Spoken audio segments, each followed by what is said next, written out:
Everybody, we're back here at Toyota Field. Amazing night, exciting night. San Antonio FC facing RGV Toros for the semifinal of the Western Conference of USL Championship, first ever South Texas Derby. We're here to talk about RGV Toros. We just got you from the valley here. Thank you to Zelda who allow you to come. Zelda is the other boss of Edson. I allow you to leave in the middle of a closing of payroll and all of those things. So thank you, Zelda, for allowing Edson to be here and to bring content from the RGV Totals to our audience. Edson, welcome to Central Texas.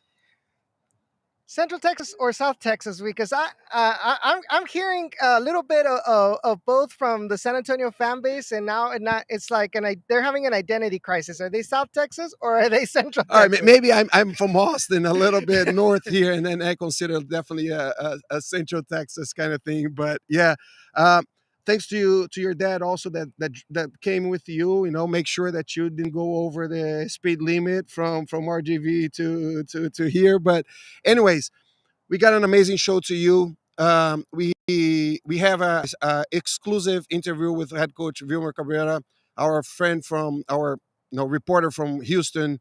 Victor Ariza did a cool interview. What to expect from this interview, Edson? That everybody's going to see it right now. It's an exclusive to the Striker Texas. He talked a little bit about the pride of this team representing, the Valley.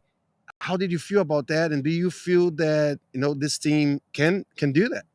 I definitely feel that this team has started to represent the Rio Grande Valley. One of the biggest concerns that the people in the Rio Grande Valley, the fans, had was that in the previous years, the team was more of a Dynamo Light than a team for the RGV.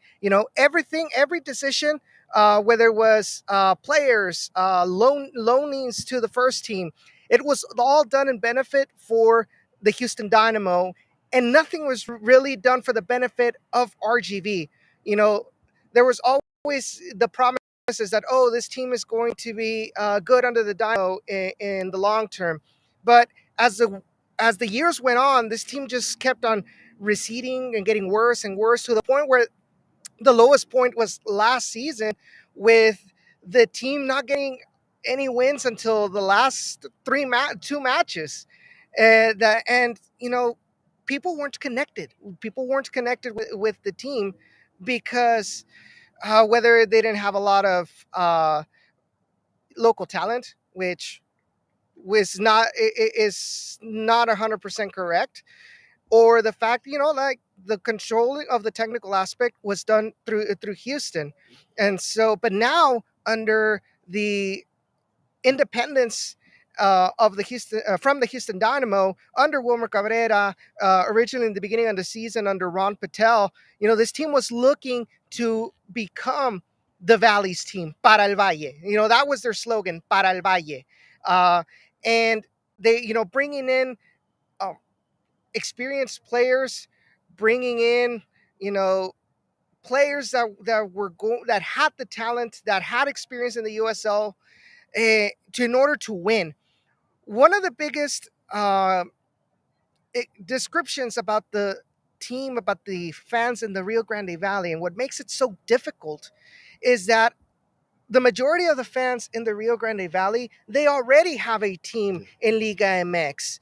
And so to them, it's almost heresy to support another team, from even if it's from another country in a completely different league. It's like disrespectful to their father or their grandfather who made them an Americanista, a Tigres fan, and all of that. And so that's what the team has had to deal with. But in the end, the team is going, or the fans are going to support a winning team. Not just a winning team. I agree with the winning team, but a team that really represents the local community. And I agree with you. I think another thing that everybody's going to be able to see in the interview with Wilmer, that we're going to, again, air in just a few minutes, is exactly about the amount of experienced players that they were able, that the RGV was able to bring into this team this year, and about the environment in the locker room. That was an interesting part of the interview. Definitely, and it's another one of those differences that have made this team be where they're at right now. Before it was all young players, players from the MLS Super Draft, players right out of college. There wasn't really It that was a experience. developmental Yeah, and we team, saw it, not a winning and we team. saw it in multiple games where the team, when things weren't going well for them, they lost the organization. They just lost the tactics, and it was just a huge mess because there was nobody, and there was not an experienced player that could hold this team together, even when things were going tough for this team.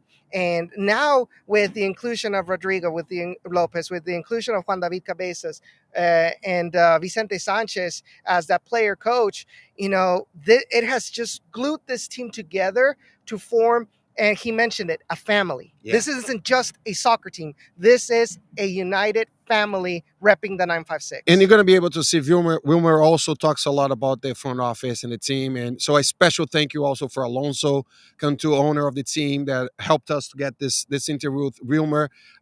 Alonso and me, we go way behind, long time ago, in our board meetings in USL, and we always had a similar view of what to expect from this league, the goods and the bad that this league has. And so again, a special thank you to Alonso.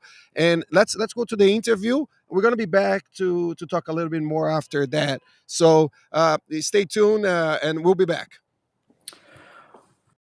Rio Grande Valley Toros advanced to the USL Championship Conference semifinals, their first playoff win in club history. We're joined now by the head coach of RGV FC, Wilmer Cabrera. First off, Coach, welcome. Thank you for lending us your time, and tell us a little bit about what this moment means for your team. Well, it means a lot because from the beginning, when we accepted the challenge to come back and try to work again with the RGV Toros, this season our goal was to be in the playoff. That was our main goal, and accomplished that. It was a very, very rewarding because the effort and because it wasn't easy for us. But now having the possibility to play in the semifinals of the conference on Saturday against San Antonio, it's even more rewarding for the club, for the team, for the fans, and we hope that we can continue giving that rewards to the people here. Obviously, we have to get eliminated against another Texans team, but it is the schedule. It is what it is, and we are very well represented. Being San Antonio or us in the final, it's going to be very good. One of the two, it's going to be very good to representing the Texas, the state, in the conference final.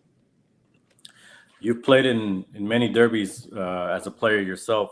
What does it mean to be playing in these kind of games, and what are you telling your players?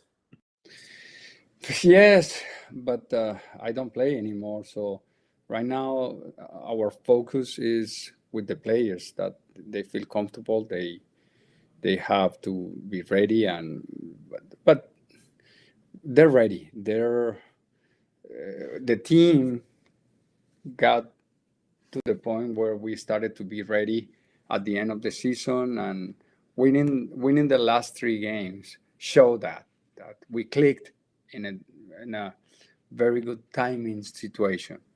We didn't want to click at the end of the season, but it is what it is. And right now, after we qualify, we knew that we had to face the toughest team in the league, in the Western Conference, which it was positive for us. We were in a good mood. We were happy, and we performed very well against Phoenix Rising. And at the end, we went through, and obviously, it is very rewarding. But now we want more, so it is normal. We want more, but we understand that we need to just go step by step. Certainly, it has to feel satisfying getting to these stages after a long year of preparations. What are some key things you maybe go back to, or some moments during the year that has made this journey, sweeter for you as a coach, your coaching staff, or your players? Yeah, definitely. It was tough building the team because we were the last to. I came in February here. I came in February to accepted the job, and in February is when we started off to try to organize not only trying to bring the players but also staff, everyone. So it was really complicated. We did it, and but we went through difficulties during the mid-season. It was very tough, very difficult moment, and we had to be patient. We have to make sure that we continue working and believing in what we were doing. It wasn't easy because the results are the ones that sustain what you say or what you do.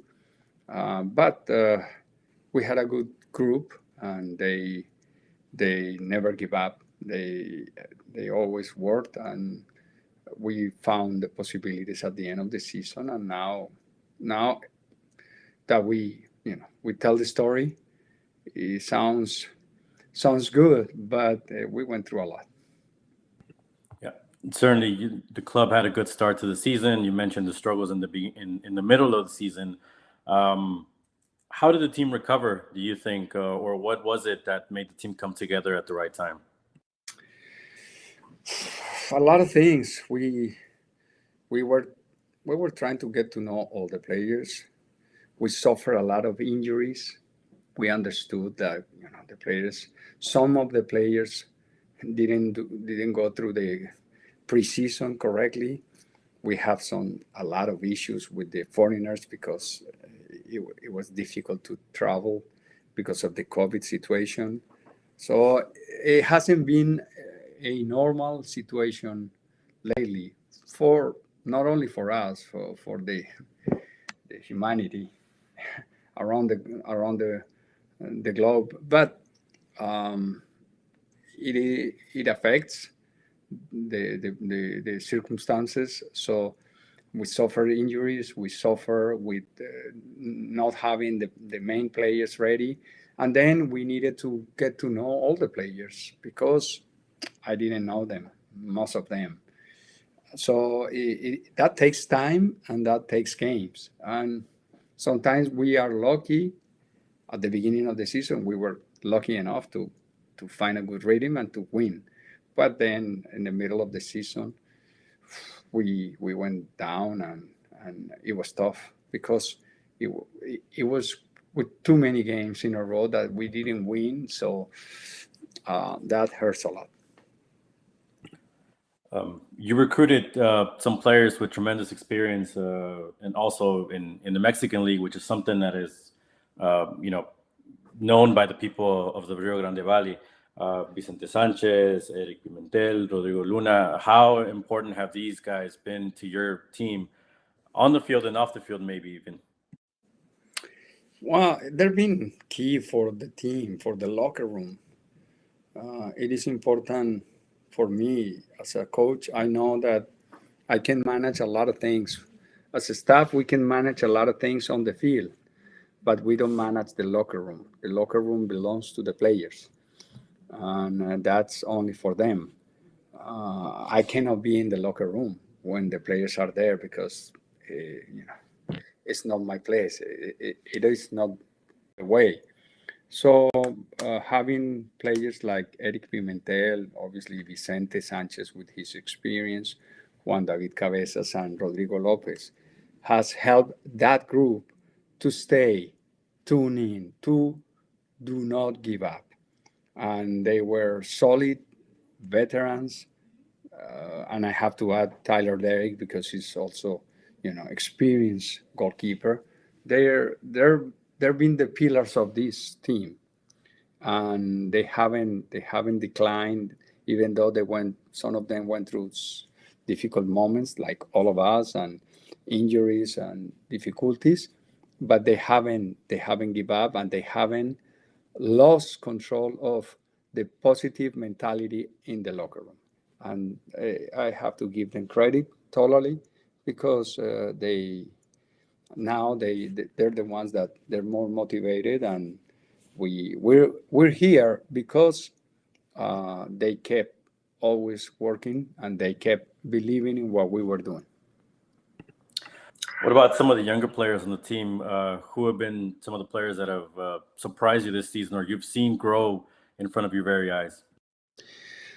We're happy. We're happy that we get to know Alexis Cerritos. He's 20 years old, and he hasn't been exposed much to the environment, and he's adapting very well, growing, learning a lot.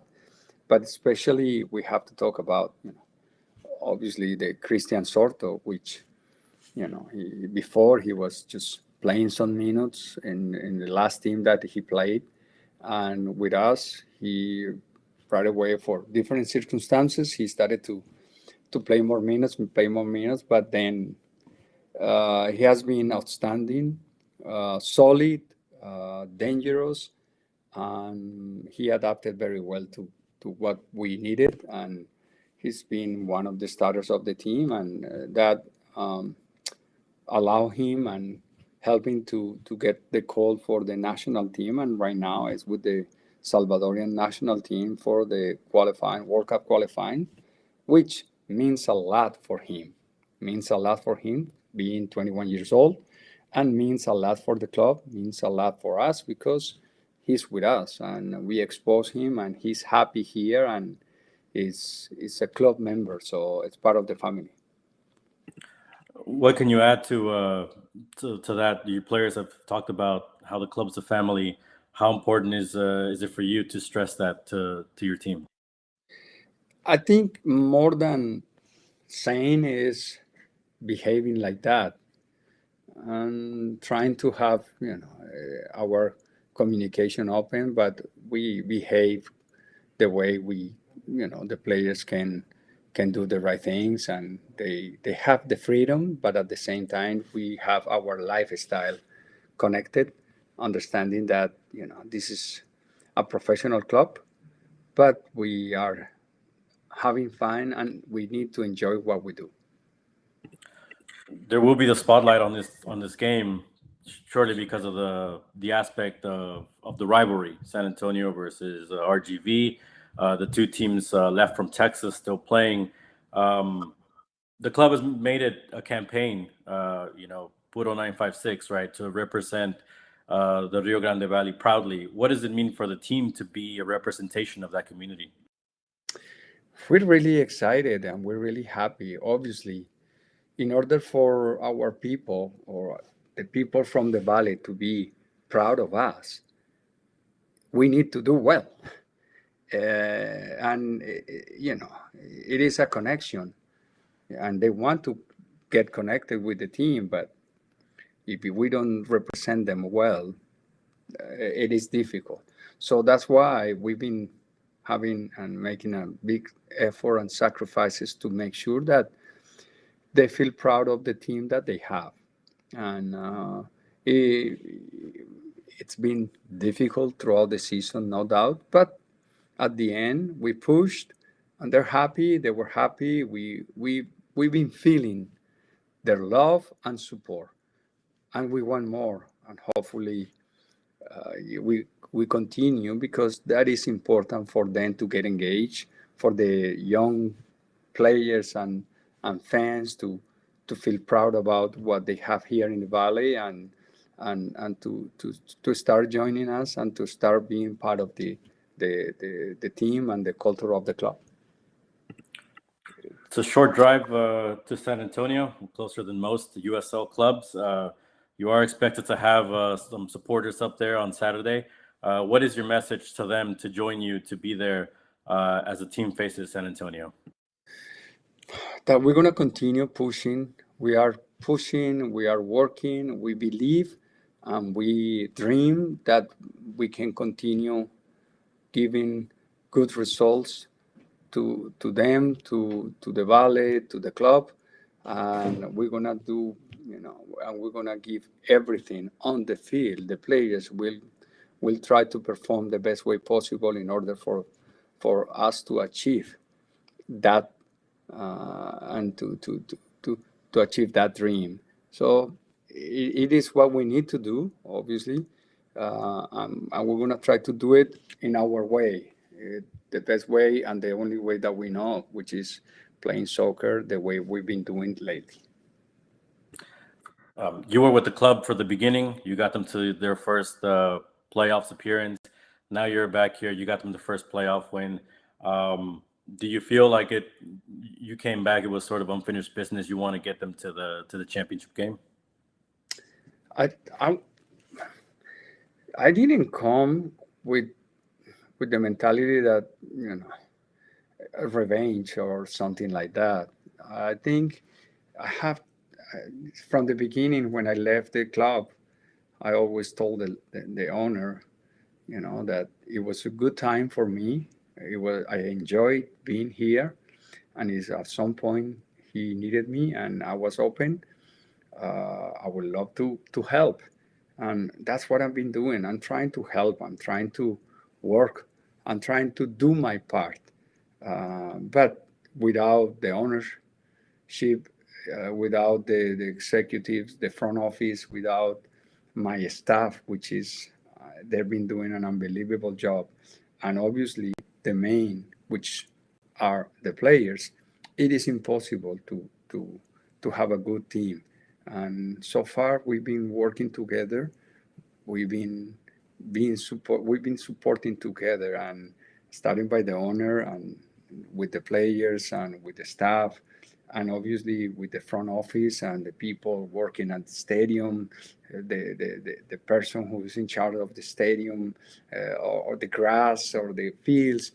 It's been rewarding because the club, it's been since the beginning. We haven't been in this situation, so it is good to be rewarded, and I feel happy that we all have gotten united and working together, and we put all the effort, and it works. It's been working for us so far. Hopefully we can continue the journey, and hopefully it doesn't end soon. We would like to end on November 28th.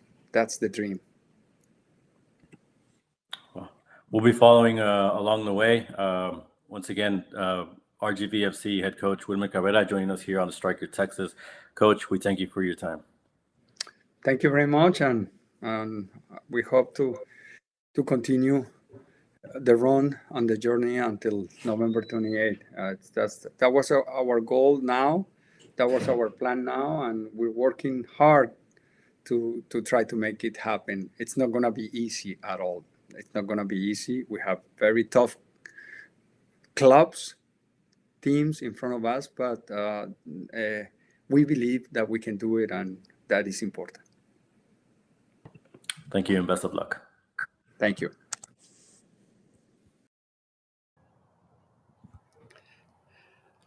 Yes, we're back here at Toyota Stadium, at Toyota Field. Thank you again for Coach Wilmer. Thank you for Victor Ariza. I'm very glad that both of you guys behaved on the interview. If we go back on a few years ago in Houston, it was not as nice as you guys did this time, but it was good. Edson, interesting, comments from Coach, especially talking about the difficulties of putting a team together coming from the independence from the Dynamo. Yeah, definitely. This the independence when it was announced, I remember correctly because it's my father's birthday, December the 23rd. And are we gonna have fireworks moving forward every year? Don't underestimate me. But so December 23rd, they announced the independence from the Houston Dynamo. And it wasn't until February where they actually announced, Wilmer Cabrera as the head coach and sporting director for RGVFC. And a couple of weeks later, that's when preseason was supposed to start. So you get the announcement of Wilmer Cabrera being a head coach, and no news about players, no news about players. And it's like people, like a lot of fans were getting desperate, and obviously there was some pushback from some Dynamo fans where, saying like, oh, this is just mismanagement. How is it that they can't get players and a coach at the same time, you know? But in the end, he talks about that a lot of the players that they got, it was done via phone. In a previous post game interview, press conference, he mentioned that they built this squad in 2 weeks. You know, and from then, they started preseason going up against Austin FC and other San Antonio, and it was just a work in progress, and it was to the point that nobody was expecting this team to start off as strong as they did in the I preseason. was going to say that, in not just in preseason, the beginning of the USL Championship this year for RGV was an amazing one, right? We had a ton of victories, one after the other, and then there was that, Sharpie. man, Sharpie down, that the Edson curse was out there, killing the team all around. But what should we expect, Edson, from this team today after a battle that they had in Phoenix last week, right? We talked about in the Striker Tejas on our weekly podcast for USL about how challenging it is to try to fly to Phoenix, face that team, go to 120 minutes, and then peace emotionally was strong, challenge. Can this team keep this up for tonight? I think that they can, because I think at the end of the day, they had some issues during the middle of the season with injuries. They had issues, with players that weren't 100% fit yet. But I think at this point they are at their best, and they come in extremely motivated, not only from the result that they had against Phoenix. Because let's be honest, Phoenix was one of the favorites to not only take the Western Conference, but The whole the whole championship. championship.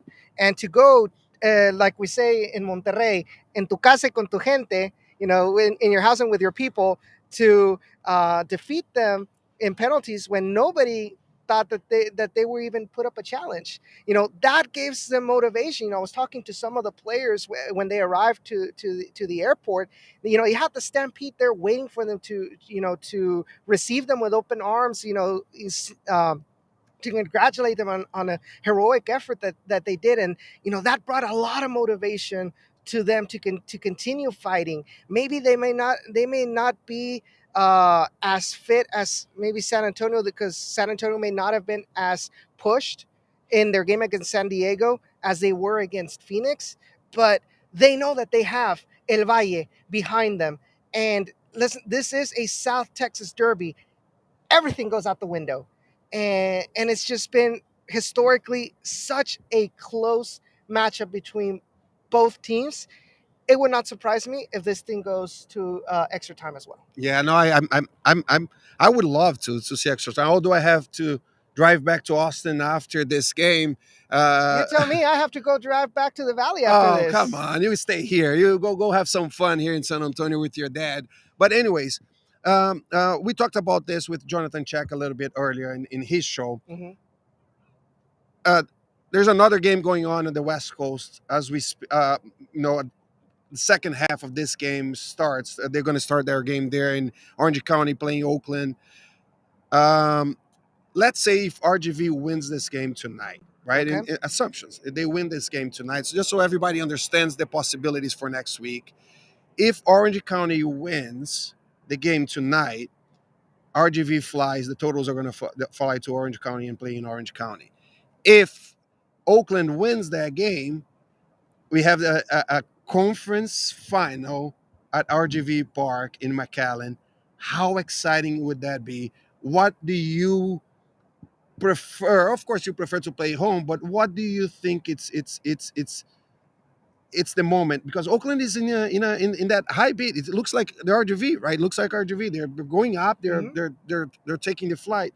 How do you see that possible game next week? To me, I would love to see a matchup between the two underdogs, RGV and Oakland. Here's a special bit of flavor if that game happens as well. Oakland has a lot of ex RGV players: Chuy Enriquez, Paul Blanchette, Kai Green. You know, they would love to go out there, make a statement, and prove to, at that time, the Dynamo, but RGV as well, and why they They should have had the they should have, chance. yeah, why they should have had stayed. this Yeah. chance, exactly. Yeah. And I've talked to Chuy Enriquez, before. He loves the Valley. He loves, he would love to, he would always be willing to come back. But at the end of the day, like the motivation, of going up against your former team, your former home, that Chuy Enriquez has been clutch for Oakland at the end of the regular season.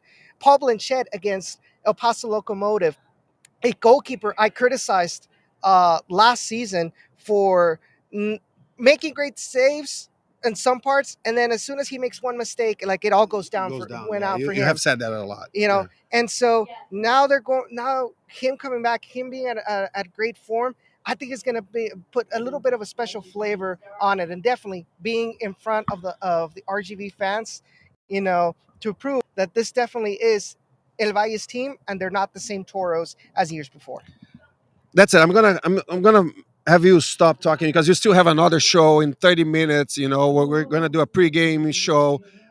We got the national anthem test microphone here going on the back, but um, at 7 o'clock Central Time, we're gonna have Victor Ariza that just arrived also from Houston. That's gonna host the pregame show here with you, Edson, and with Jonathan Check. So we'll see you guys later on tonight. I want to say, you guys, there's only two things that we know for sure that are going to happen this week. One is that there's going to be a Texas team in the final of the Western Conference, and that the striker Texas is going to be there. Maybe it's going to be in McAllen. Maybe it's going to be here in San Antonio.